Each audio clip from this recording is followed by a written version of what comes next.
عمران خان اور میں۔ میرا دل اس کی قید میں یوں بے چین رہتا ہے جیسے ماں کا دل اپنے بیٹے کی ایک ایک سانس پر نظر رکھتا ہے۔ حالانکہ میں عمر میں اس سے بہت چھوٹی ہوں، مگر محبت عمر نہیں دیکھتی، محبت منصب نہیں جانتی، محبت صرف دل کو پہچانتی ہے۔ اور میرا دل جانے کیوں اسے اپنی اولاد کی طرح محسوس کرتا ہے، وہ اولاد جس کی تکلیف ماں کے وجود میں درد بن کر اترتی ہے۔ قید کی دیواریں صرف جسم کو روکتی ہیں، دلوں کو نہیں، اور میرا دل ہر لمحہ ان دیواروں سے ٹکراتا ہے، کبھی تشویش بن کر، کبھی دعا بن کر، اور کبھی خاموش آنسو بن کر۔ میں جانتی ہوں وہ کمزور نہیں، میں جانتی ہوں وہ حوصلے کا نام ہے، مگر ماں کا دل یہ سب جان کر بھی نہیں مانتا۔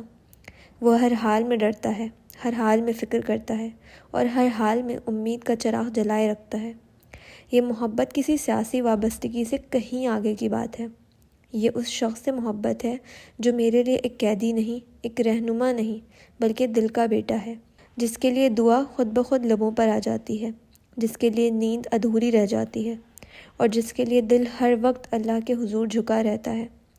میں اس کے لیے کچھ کر نہیں سکتی سوائے محسوس کرنے کے، سوائے دعا کے، سوائے اس امید کے کہ سچ دیر سے ہی صحیح مگر آئے گا ضرور۔ اور شاید یہی ماں کی محبت ہے، بے بس، خاموش مگر ناقابل شکست۔ یہ میرا جذبہ ہے، یہ میرا درد ہے۔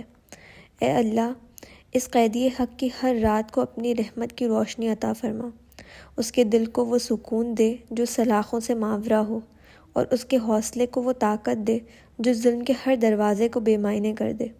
اے رب کائنات، میری اس ماں جیسی محبت کو گواہ بنا کر اس کی حفاظت فرما، اس کی تنہائی کو اپنی معیت میں بدل دے، اور اس کے قدموں کو حق پر ثابت قدم رکھ۔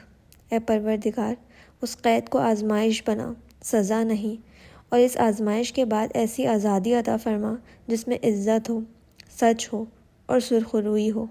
آمین یا رب العالمین۔